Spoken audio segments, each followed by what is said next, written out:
2 రోజుల కిందట మయన్మార్లో సంభవించిన భారీ భూకంప ఘటనలో మృతుల సంఖ్య పెరుగుతోంది. ఇప్పటివరకు 1700 మంది మృతి చెందగా 3400 మంది గాయపడినట్లు జాతీయ మీడియా పేర్కొంది. సహాయక చర్యలు ముగిసేసరికి మృతుల సంఖ్య 10,000కు పైగా ఉండొచ్చని యునైటెడ్ స్టేట్స్ జియోలాజికల్ సర్వే అంచనా వేసింది. ఆ దేశంలోని 15 లక్షల మందిపై ఈ ప్రకృతి విలయం ప్రభావం చూపింది. ముంబై అహ్మదాబాద్ హైవేపై పాల్హర్ వద్ద ఫ్లైఓవర్పై నుంచి కిరోసిన్తో వెళ్తున్న ట్రక్కు కింద పడింది. అదృష్టవశాత్తు ఆ సమయంలో అక్కడ ఎవరూ లేకపోవడంతో భారీ ప్రమాదం తప్పింది. కాగా ట్రక్కు మంటల్లో చిక్కుకుంది. సమాచారం అందుకున్న అగ్నిమాపక సిబ్బంది మంటలు ఆర్పేశారు. దీనికి సంబంధించిన వీడియో వైరల్ అవుతోంది. దేశవ్యాప్తంగా రంజాన్ సంబరాలు ప్రారంభమయ్యాయి. ముస్లిం సోదరులు ఈద్గాల వద్ద నమాజు చేస్తున్నారు. ఒకరినొకరు ఆలింగనం చేసుకుంటూ శుభాకాంక్షలు చెప్పుకుంటున్నారు. నిన్న రాత్రి నెలవంక కనిపించడంతో ఈరోజు రంజాన్ పర్వదినం జరుపుకుంటున్నారు. ఈసారి 29 రోజుల పాటు ఉపవాసాలు కొనసాగించారు. ఆస్తి పన్ను బకాయిలపై ప్రభుత్వం ప్రకటించిన వడ్డీ రాయితీ గడువు నేటితో ముగియనుంది. ఈ నెల 25న 50% రాయితీ ప్రకటించగా శనివారం ఒక్కరోజే 60 కోట్లు, మొత్తంగా 204 కోట్లు వసూలయ్యాయి.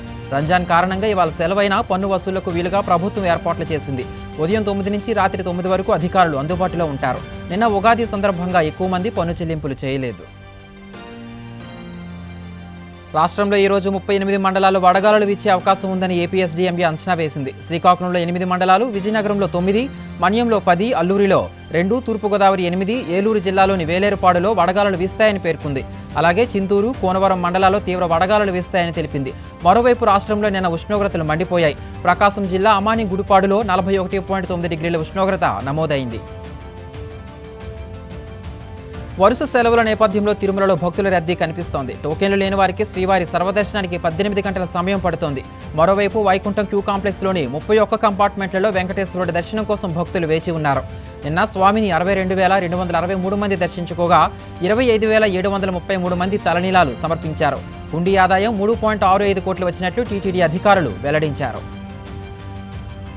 గువాహటిలో ఆర్ఆర్తో నిన్న జరిగిన మ్యాచ్లో ఛేజింగ్ చేస్తూ సీఎస్కే ఓడిపోయిన విషయం తెలిసిందే. ఆఖరి ఓవర్ వరకు విజయం దోబూచులాడగా కీలక సమయంలో ధోని అవుట్ అయ్యారు.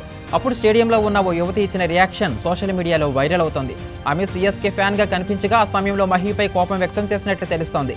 మరోవైపు ఈ సీజన్లో 3 మ్యాచ్లు ఆడిన చెన్నై ఒక్కదాంట్లోనే విజయం సాధించింది.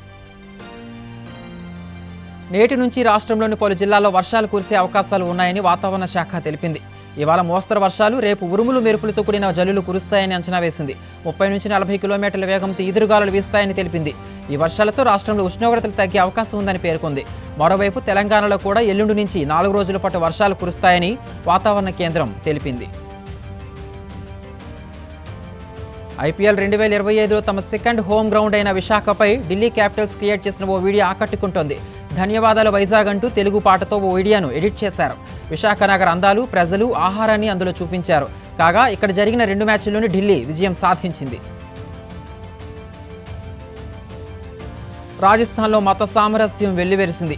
రంజాన్ రోజున జైపూర్లో ఈద్గా వద్ద ముస్లింలపై హిందువులు పువ్వులు చెల్లారు. దీనికి సంబంధించిన వీడియో సోషల్ మీడియాలో వైరల్ అవుతోంది. భిన్నత్వంలో ఏకత్వానికి భారత్ ప్రతీక అని మరోసారి రుజువైందని నెటిజన్లు కామెంట్లు చేస్తున్నారు.